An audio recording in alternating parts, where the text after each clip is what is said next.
What's going on, people? Welcome back to another episode of the Fantasy Football Busters podcast. Another special episode because we're in person. That doesn't happen too often. Hell yeah. I'm Will. It's my boy Eric. How you doing today, brother? I'm doing great, man. Glad to be here with you. We don't get to do it very often, like you said, so I'm glad to be here and happy to talk about running backs today. Hell yeah. Going to talk about some Dynasty rookie running backs, this incoming draft class. Really excited. I love talking this Dynasty stuff right now. It's just really exciting. It's sick, yeah. But yeah, we're going to go ahead and give you guys our 10 to 6 in this video, 1 to 5 in the next. We've already done this with wide receivers, so if you want to check those videos out, should already be up on the channel. Might even have a link up here at the top for you to click on, a little iCard. And yeah, we're going to go ahead and get into it. We're going to start with number 10. We're going to let Eric start it off. All right, bet. I'll let you get to him because he's in your top 10, I'm pretty sure. I was going to give an honorable mention, but we'll just go straight in the top 10. Okay. Keep it simple, keep it clean. I got Tyjae Spears sitting here at 10. And I don't want everybody to think that I'm jumping on the bandwagon since he's been to the Senior Bowl and he's popping off there. I liked him before that. I think he's got incredible bursts, just crazy, like seemingly he's got rockets attached to him with his stop-start ability, which I think is probably his best trait. Really good in the open field, really shifty, underrated pass-catching ability. I don't think it's, his biggest strength or anything like that, but I think he can get it done at the next level in that category. Really, the only thing I'm worried about is his size. We got encouraging news because prior to the Senior Bowl, he had been listed at like 195, and he came in at 204. So that's a drastic improvement, and I think that's probably going to move him up draft boards. But still, at 204, it's on the lighter side. You'd like to see guys that are right around that 215 range as kind of the ideal size. So I'm just a little bit nervous that he's going to get pigeonholed as like a third down guy or something like that at the next level. I feel that. Hopefully not, but at the same time, I got to do a little bit more looking into Tyjae Spears because you do seem very excited about him. I have seen he's booming lately. I don't have as much info on him. So at my number 10 spot, I've got Kenny McIntosh out of Georgia. Yo, my bad. This is Will in editing. I'm taking care of this video. This is supposed to be 2 videos, but we're turning it into 1. So we can just give you guys the top 10 and not 6 to 10 and 5 to 1, whatever. Also, I fucked my list up. Kenny McIntosh is my honorable mention. So just imagine that everybody that I list is 1 down. So like, I said Kenny McIntosh is number 10. He's honorable mention. Number 9 is number 10, so on and so forth. I end up figuring out that I messed it up later in the video, but again, that's like way later until we get to like number 3. So just keep that in mind. I'll try to keep the graphics consistent on here. My bad. Now, I know the concerns. I know he's 23. I know he's on the older side. I know he only has about 1 season of real production with 100 touches, but I do think that season he did show us a good amount, especially what he can do in the receiving game. Caught 43 passes for 504 yards and 2 touchdowns for the season. Had 10 on the ground, and I just feel like in the right system, if he could find that right usage in that system. And I'd love to see him land somewhere, even like the Chiefs, something like that. They could use that receiving running back out of the backfield. Yeah, that's actually, I like that landing spot. He could be like a Jerick McKinnon replacement type back. He's a really similar mold, I think. I think you've probably looked into him more than I have, so I need to do a little bit of a deeper dive. But I like that, that comp there. Appreciate that. So then we'll go to the number 9 here. I have Roschon Johnson out of Texas. He's been overshadowed just because he played behind Bijan, who's, he's Bijan, the best back of the generation, as people would like to say. And so, yeah, it's tough because you don't have the just straight up production in his profile because he was running behind not only Bijan, but I think even in his freshman year, he was behind Keontae Ingram while he was still at Texas before he transferred to USC. So it's not somebody that you're going to want to look at the stats. But if you look at his efficiency metrics, I thought he graded out pretty good there. And his size is just prototypical. He's 220, maybe 225. If he gets a little bit bigger, we'll see where he weighs in there. People are uncertain about what his speed is going to be, but he has GPS tracking info that put him at like over 22 miles per hour in game at Texas, which is like, that's fast. Yeah, that's burner like, speed right there. Like, I think some of the highest NFL tracking speeds for Tyreek Hill were in the 22-mile-an-hour range. So I'm not saying he's Tyreek Hill. He's not. But, like, he's got underrated speed for sure. And I think he's got better lateral agility than people give him credit for. So he's decent in his elusiveness and in the open field. And obviously, he's got the power to back it up. He's probably one of those guys that isn't really going to get all of those looks until the combine. And they do see those metrics in person. They're like, oh, wow, this guy is a burner. He's going to be a riser. I like that. Yeah. At my number 9 spot, I have Chase Brown I just feel like last year he got a lot of usage. Like, he was used a ton. Yeah. Another guy, older guy coming into the league. He's 23, so I do see the age concerns. But at the same time, he's just one of those guys. He has that prototypical size. He's shown the ability to be a workhorse as well. So to go out there on the field, do his thing. The only issue that I have, and it is kind of a major issue, is his yards after contact. Yeah. Yards after contact is a huge concern. I think he ranked 108 in yards after contact. Yeah. So he's not one of those guys who's going to go out there and break a lot of tackles, which hopefully that changes. But if it doesn't, that is a pretty big concern of mine. And also, I think he had one of the lower yard per carry averages out of these guys, too. A lot of these guys are up in like the 6-7 range, but he's more in like the 5 range, which isn't bad. It's not bad at all. It's what you want to see a little bit more out of them right there. But in terms of just being a pure runner, I think Chase Brown is pretty good. It's just a matter of, if he can learn to break tackles or not, who knows?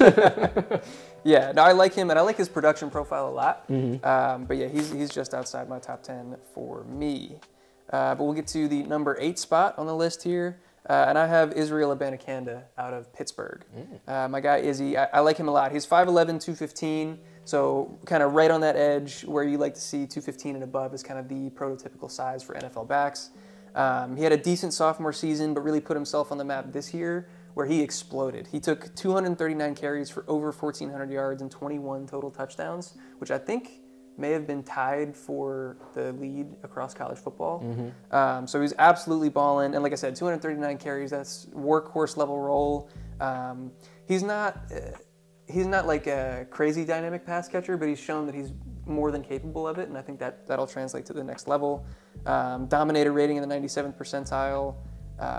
Yards per team play was pretty similar to Kenneth Walker. I'm not necessarily comping them one for one, but similar analytical profile. So yeah, and also really young. He's only 20 years old right now, so you're going to get plenty of years out of him. I have to say, and then one more note, just because I did have Israel pretty close, but I did like also that like he was able to perform also in a very, not a very subpar, but a pretty subpar offense. Yeah. Like Pitt, right? Pitt's not known for being a great offense ever. But the fact that he was able to go out there and score 21 touchdowns and have a breakout year shows that he does have some talent himself, you know what I'm saying? For sure. But who I have in this 8th spot is Tank Bigsby. Okay. I have him there. I think he's a good receiver, caught 30 balls last year. Not a huge amount, but still shows that he is competent in the passing game. His usage did drop some last year, which is a bit of a concern because you don't really want to see that. Usually when at Auburn, they had Bo Nix. Bo Nix transferred out. He was at Oregon.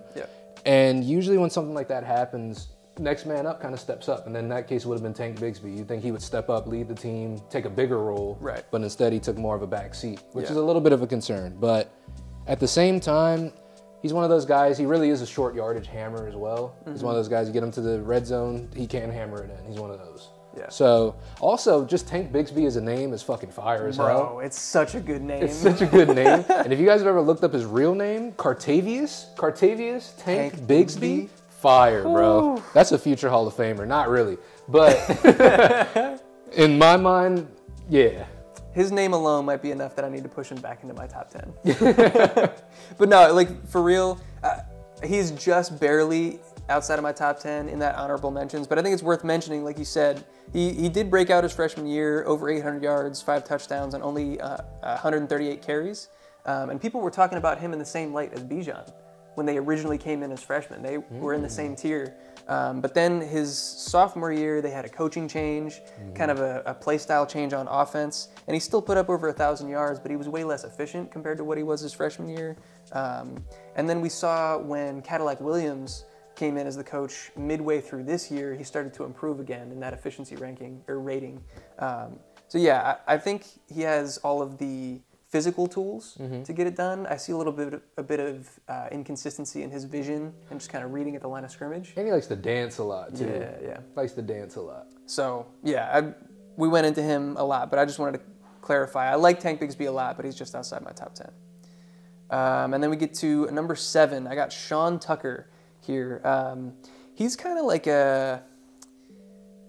maybe this is not the best comp, but he reminds me of like an Austin Eckler, but maybe faster. Yeah, I like that. Actually, that was one of mine that I thought about too. I don't think he's quite as dynamic in the receiving game. I think that's something that he's going to need to improve on to get to Austin's level. Because Eckler is borderline a wide receiver out there. And he's not quite there, but he's proficient in the passing game. He's got top tier speed. He was a track guy.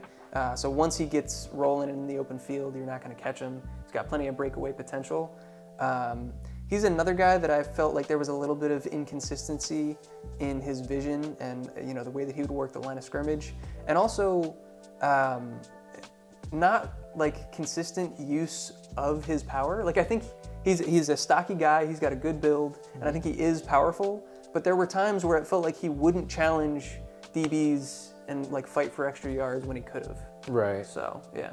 I mean, I feel like he can be broken out of that at some point too. It's gonna be you're either gonna do that or you're not gonna be on the field, buddy. Yeah, facts. Because this ain't college anymore. Yeah. So hopefully that is something that they are able to correct. Because I do like Sean Tucker a bit. He's on my list too, but a little bit higher up. Okay. But for my number 7 spot, I've got Israel Abanikanda right here. Okay. That's where I put him.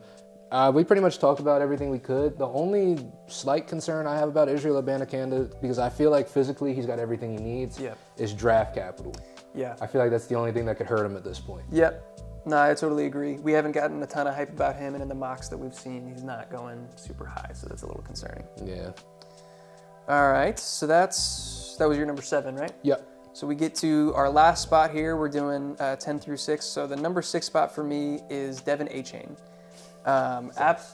Same for you? Same. Okay. Well, I feel like you didn't get to talk about Izzy very much. You want to talk about Devin? We can both talk about it. Let's well, both you talk. go first. All right, so he's one of those guys. He's like, what, 5'9"? Yeah. He's a pretty small guy, but he's very fucking fast. He's very quick. Yeah. So it's one of those situations where I feel like he's another guy that has to be sort of schemed correctly, because we've seen these smaller running backs come into the league, and either they pan out or they don't. So like we got like he could very well fit into like sort of that, I'm trying to think right now, Kenneth Gainwell sort of role, something like that. Like one of those players where he is sort of undersized, but he is still able to get schemed in the correct way. I see him as like a Raheem Mostert type. I do like that too, because Raheem Mostert is an absolute burner. If he could stay healthy, like Raheem Mostert, if he stayed healthy for his career, that's... Raheem Mostert, if he stayed healthy, he's a monster. It's crazy. Yeah. They might even win, well, no, I'm not going to say that. We're not going to say that. But yeah, he's currently listed at 185 pounds. Obviously, we'd like to see that go up when he hits the combine measurements. If he gets into the over 190 and the 195 range, I'd be ecstatic with that. Mm-hmm. He's a track star. Like his straight line speed, he might run in the 4.2s, dude. Like he's gonna be a burner. Yeah. So he's got game-changing speed. I think he's really well-rounded, even despite his kind of smaller frame. I think he's good in between the tackles. Yeah, he's got good vision, very good vision. Which you wouldn't expect from a guy his size, but I think he runs through contact well. I think he fights for extra yards. Like you said, he's got good vision, consistency in that area. He was used pretty effectively in the passing game as well, so he's got that part of his game.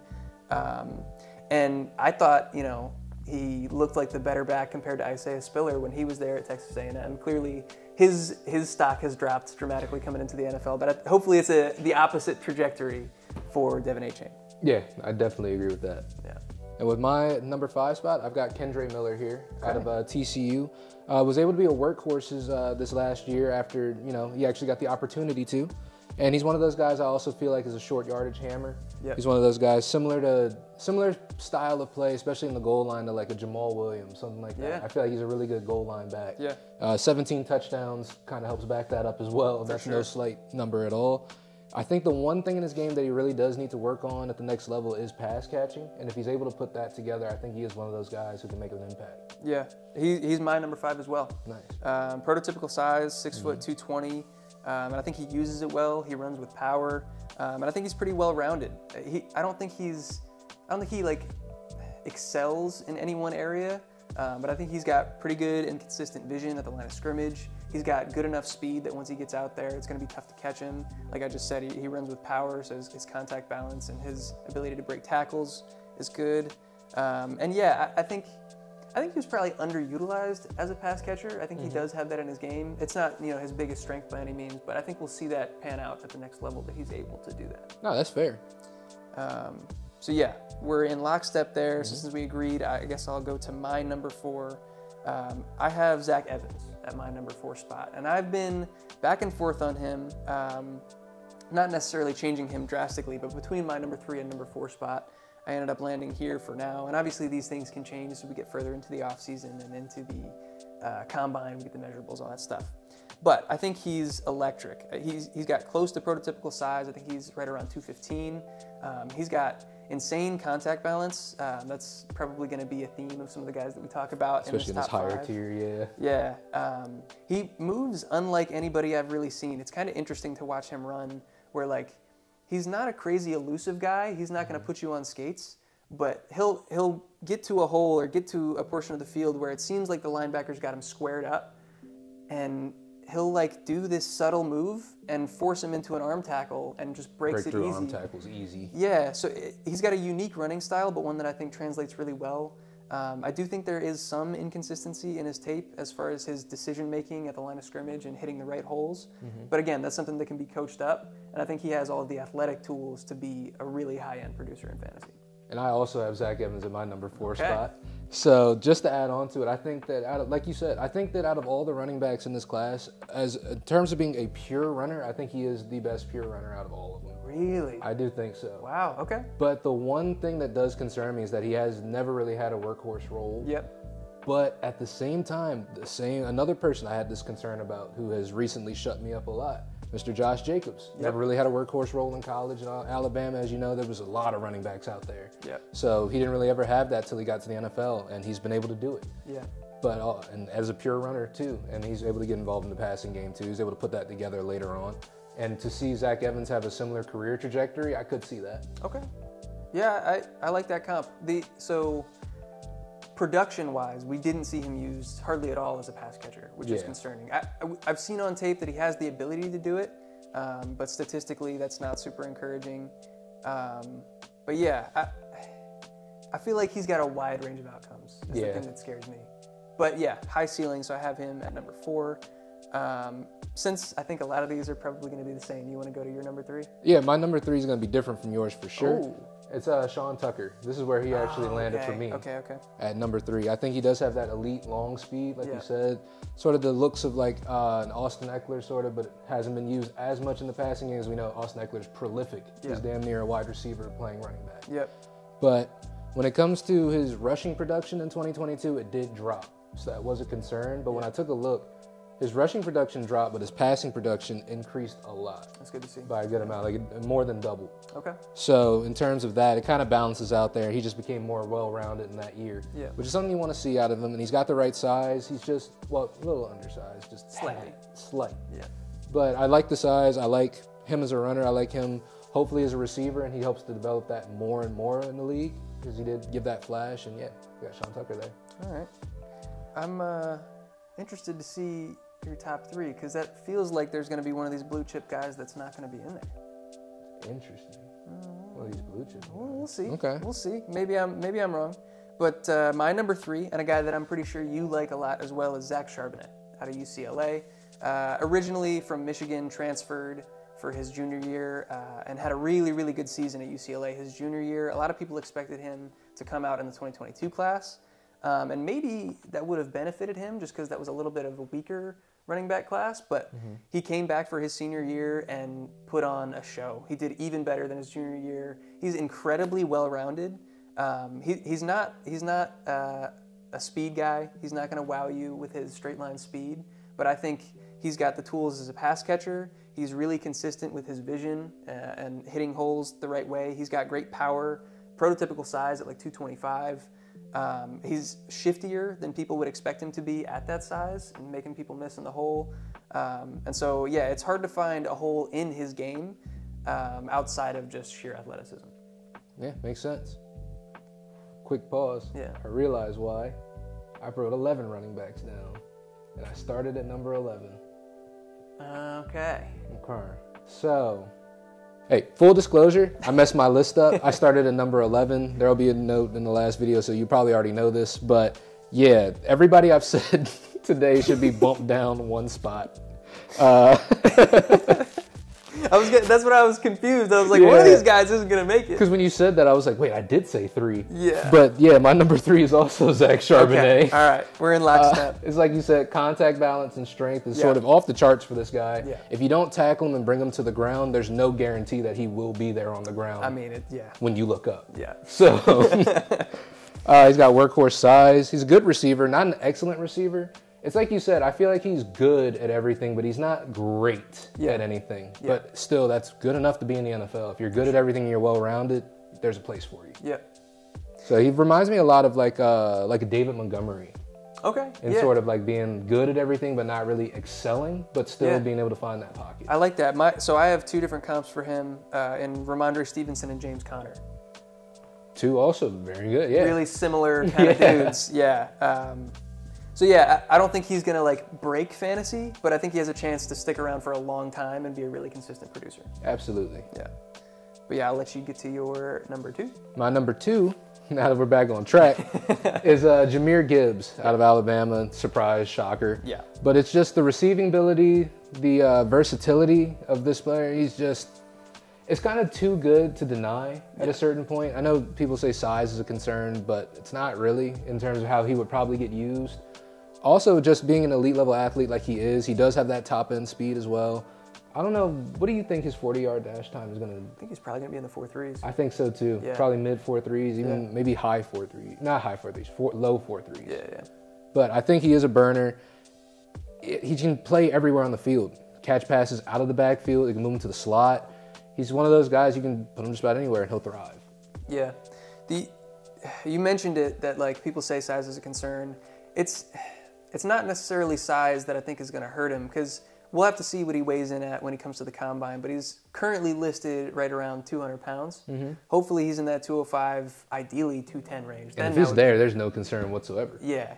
I do think, I wouldn't say he struggles, but he's not the most consistent with his in-between the tackles running. Mm-hmm. He's definitely more in his comfort zone when he gets to the outside and when you put him in space. And when he's there, he's an absolute freak. Like, he's alien level athlete, incredible pass catcher. Like, we just talked about Zach Charbonnet being kind of good in all levels but not being great at anything. Mm-hmm. He is a great receiver, like a dynamic receiver, and like you said, top end speed. I didn't even say it, but he's also my number 2, which is why I'm giving all this explanation. But yeah.